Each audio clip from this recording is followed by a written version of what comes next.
Hello, and welcome all to the Partnered Primary Care Research Podcast, Research for You, by you, a podcast dedicated to learning more about patient and community partners in patient-oriented primary care research in Canada. The Primary and Integrated Healthcare Innovations Network is proud to present this podcast with a focus on public representation in health. Join us to discover who our community partners are in our network and the people who work with them.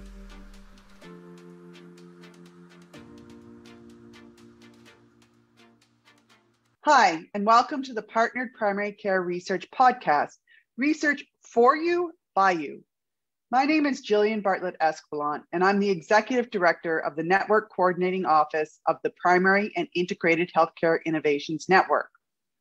I am very pleased to have Roger Stoddard from New Brunswick here today as our guest. I would also like to point out that Roger was one of the first people in the network I met when I assumed my duties as Executive Director, and he lives about half an hour from my family home in New Brunswick, where my father's family has lived for many years. So we have a common cultural background, and we've had many a great coffee session in our favorite coffee shops around St. John, New Brunswick.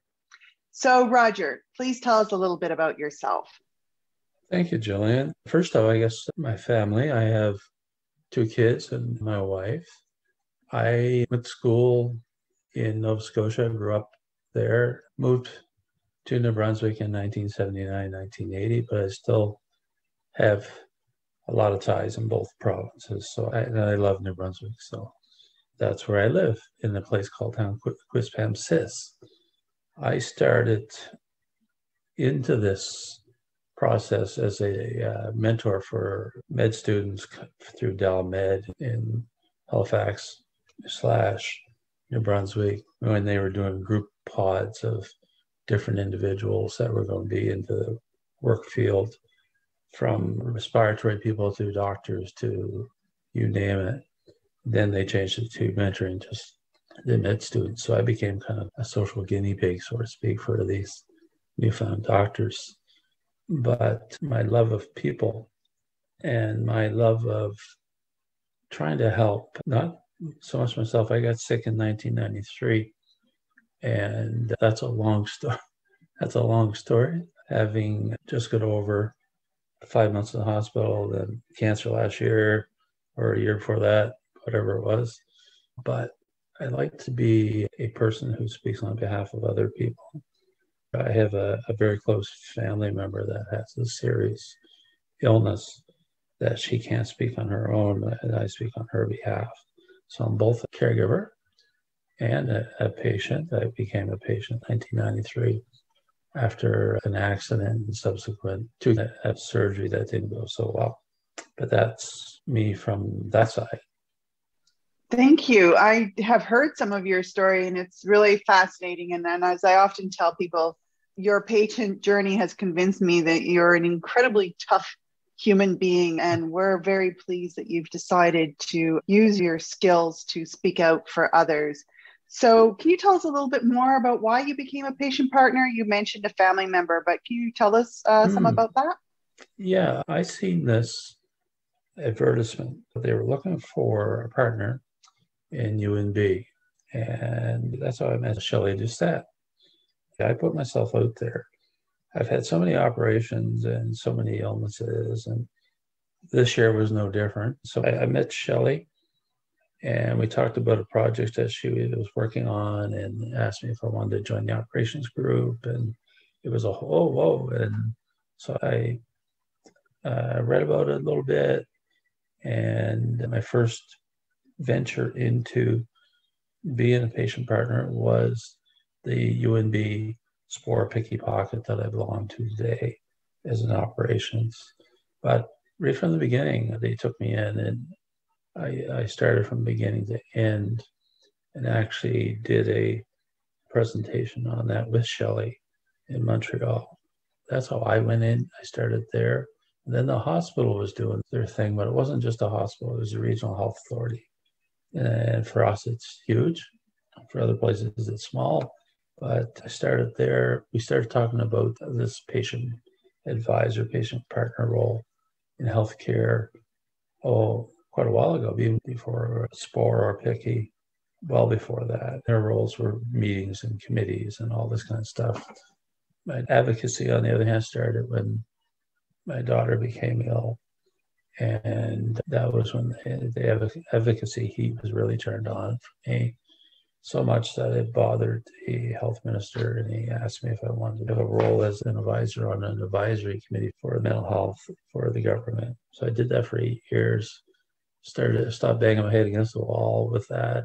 It took so long to get stuff done, and got into nonprofits.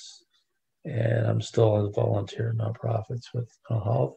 But at the same time, that helped me grow, I guess, my tenacity and inner strength to do the patient partner role within SPORE PICI, because I feel that's the next step, is to try to help mold or change or do in your own little way something that's a positive for others within our healthcare system.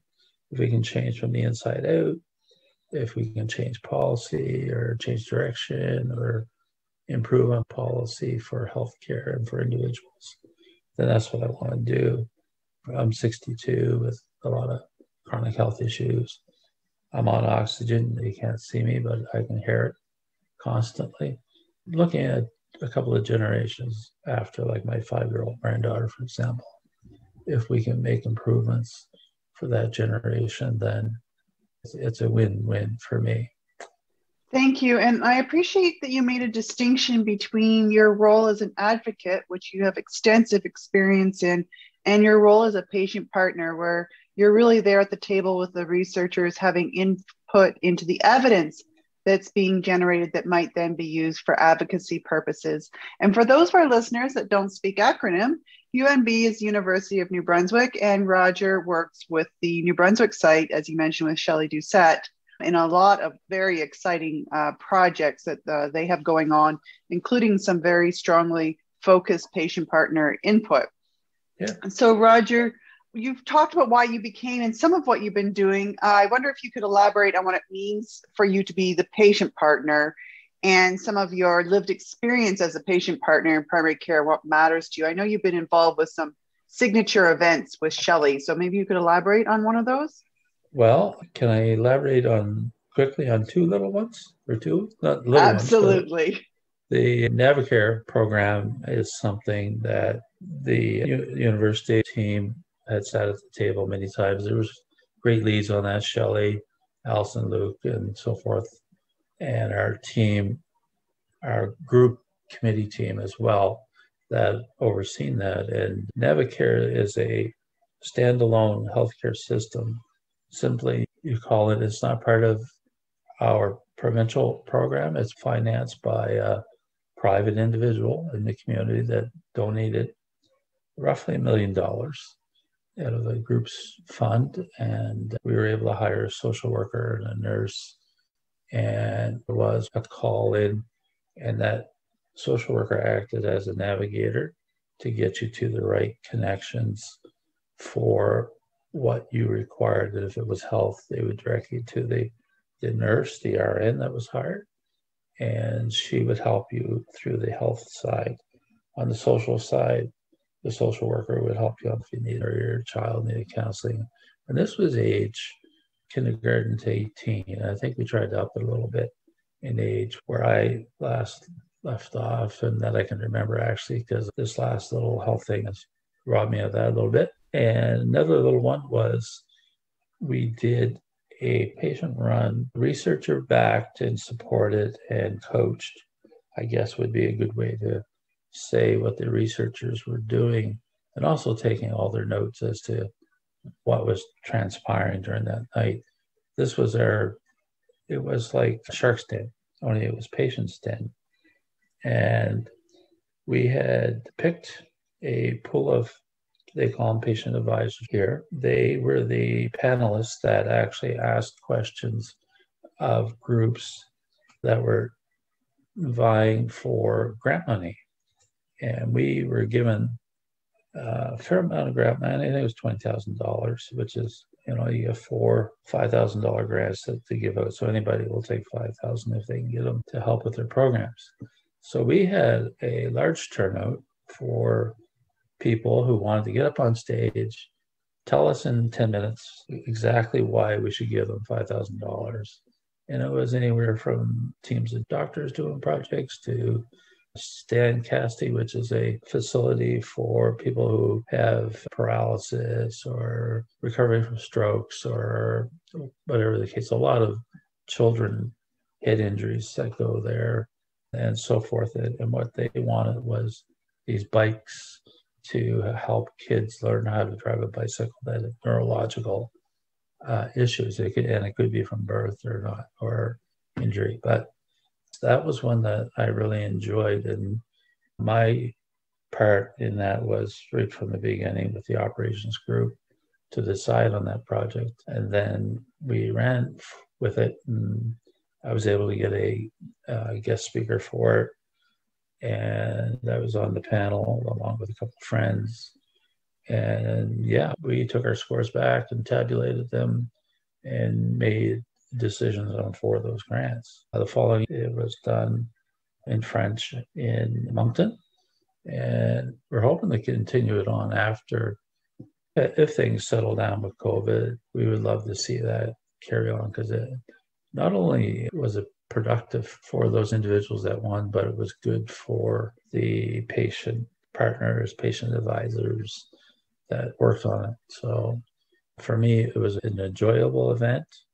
The other one was this very satisfying feeling that you could put research and money into action and get some policy made and put out a service. That was Navicare. So 2 very fun projects in New Brunswick, and satisfying as well. My hats are off to all those folks that worked on that.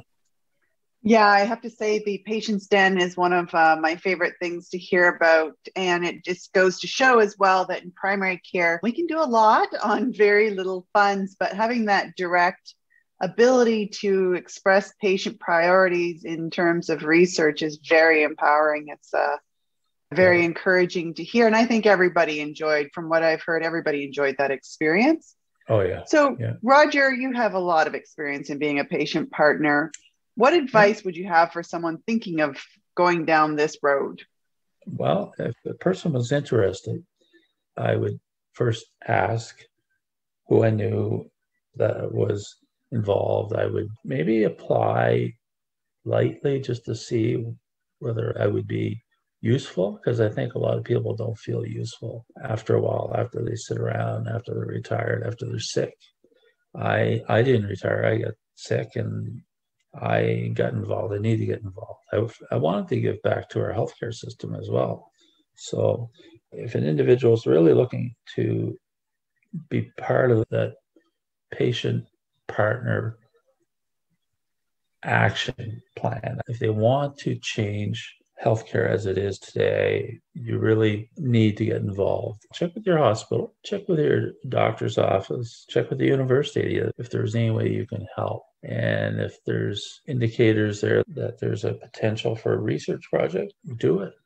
What's the harm? I sought out a individual who worked at the university, and that's how I joined. I was interested before that by an individual that I knew, but seek it out. It's good for you. It's good for the system. It's good for healthcare. It's good for the people in general. Good for your grandchildren if you got them. But I would seek it out. Thank you, Roger. And I will, at the end of this podcast, be giving a little more information on possible venues to get involved. I was wondering if you could share a moment in your patient partner journey that touched you the most or that you're most proud of. I know you talked about a couple of activities, but was there something that really stood out to you that was very meaningful? There's one that's very emotional, which is, I'll do that one first. I was asked to do a supportive paper for McGill with a lady by the name of Carolyn Abor, I believe. I hope I'm saying that correctly. She did an interview with me on raising a child with a serious mental illness. That one was very hard to do without lots of tears. Trust me on that one, because it's not for the light at heart. Trust me. One of the things, probably the most proudest, was I had the opportunity to present a project with Shelley in Montreal, but I did three different projects right in a row that day. Sat on the panel and answered questions about one topic. One project, went and did it with another project, and did it with another project. You know how they run, Jillian, that they all have all these little rooms. And we managed to get there, somebody dragging on my arm. And it went very well, surprisingly, that kept all three in those boxes in men's heads, and was able to do that and not really tire myself out too bad, because I like talking. Like I said, I like people. So, and that was done in Montreal. There was another one. I did a project, had a project in Ottawa, project in Montreal to speak about, and was able to take the train between both places, do the one in Ottawa, then do the one in Montreal, then come back to Ottawa for the last day for the event. But was able to do it with two different groups as a patient partner on one day, then the next day, then back to the other one. So those were interesting, fun to do. High anxiety for the people that were managing it, but it all worked out very well. I know those your participation in those events were greatly appreciated. And I think having that patient view in our writings is so important, because it gives it a bit of more gravitas than just purely scientific evidence.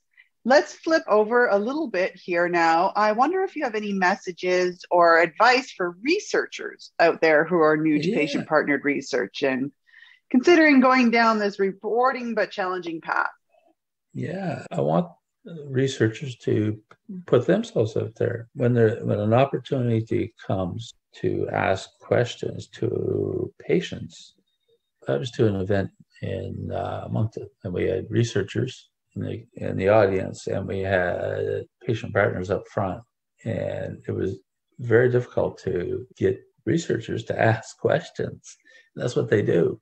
But I don't know what it was, whether they had deer in the headlights or not, but I think they found it hard to ask questions on the fly. And for me, I like to answer from the heart and have a conversation. But I think researchers need to learn a little bit about the background of patients, as well as the patient just being a patient, and that's it.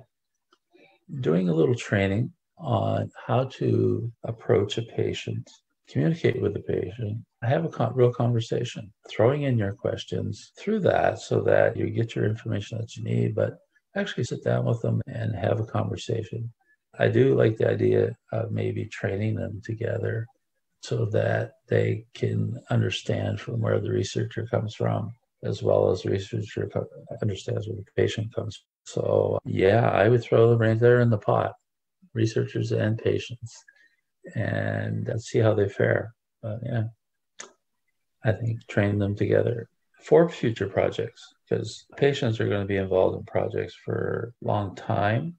These research projects, they need people who have the experience of that knowledge, and maybe they even get a little diamond in the rough there with somebody that's actually much more. Who knows? I think you've touched on something very important. You as a patient partner, myself as a research, we sort of pick this all up on the fly. And I think having a way to train researchers, because most research training that we receive will not include this partnership type aspect. And it really does need to be a partnership with meaningful discussions and meaningful exchanges, and figuring out how to include that in our research world, and how maybe that research world needs to change a little bit, because absolutely your input is incredibly valuable and has certainly made a big difference in how and what I research. So this Thank you. notion that how do we make that easier for people to include this incredibly valuable approach, I think is really important. And hopefully we will see some things coming out of our national funding agencies on training programs to address this. I hope so. So Roger, any final words for our audience? Yeah, I got a final words for people, regardless whether they have health issues or whether they retired. And I see a lot of retirees are used to this COVID thing came along. Words to people who I would say, for heaven's sakes, if you're talking about our healthcare system and you think it needs help, why not help? Jump in.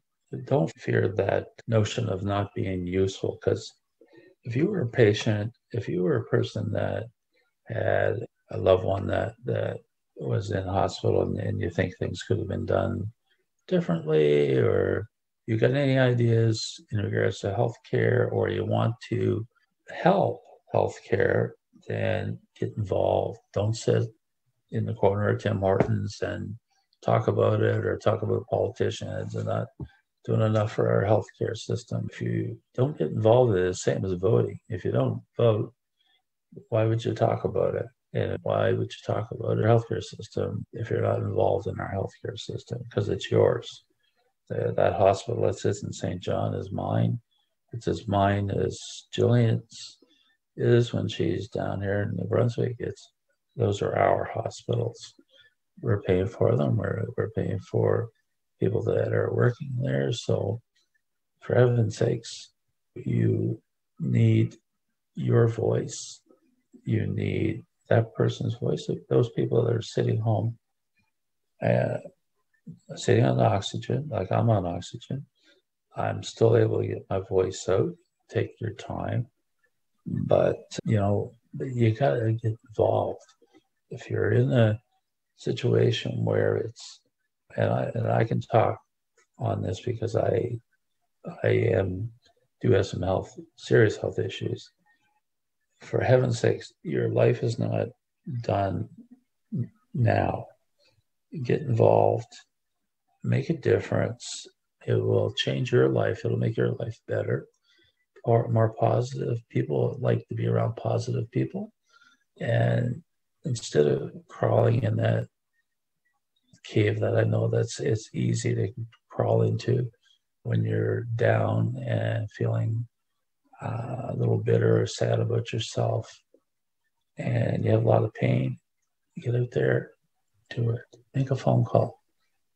Get involved. You have the potential and the talent that you don't even realize that can make a difference in healthcare. And that's a request coming from somebody that is 62, that's had gazillion surgeries. In this last one there, that I even had fun on the ventilator for a while, which, believe me, it's not so much fun.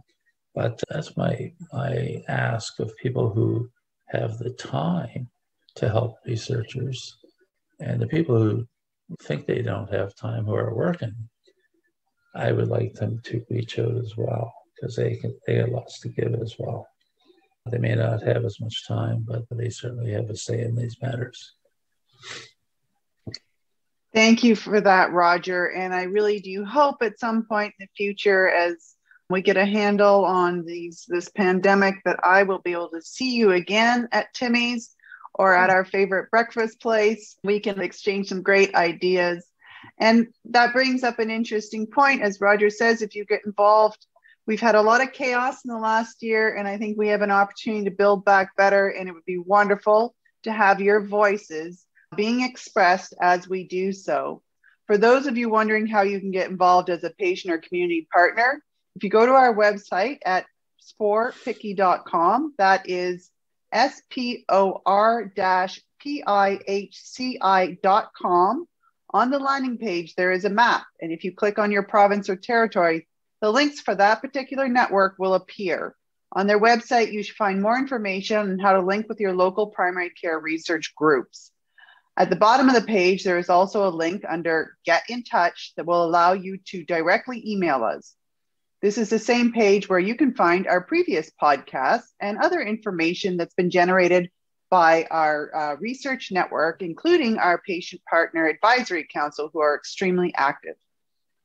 I would like to thank our production staff, Nick Beaudry, Jamie Demore, and our own production patient partner, Kent Cadigan-Lofsgaard. Join us for our next episode for more voices from our patient and community partners, where we are highlighting the active and engaging role they play in our patient-oriented research agenda for primary care. In other words, more research for you, by you.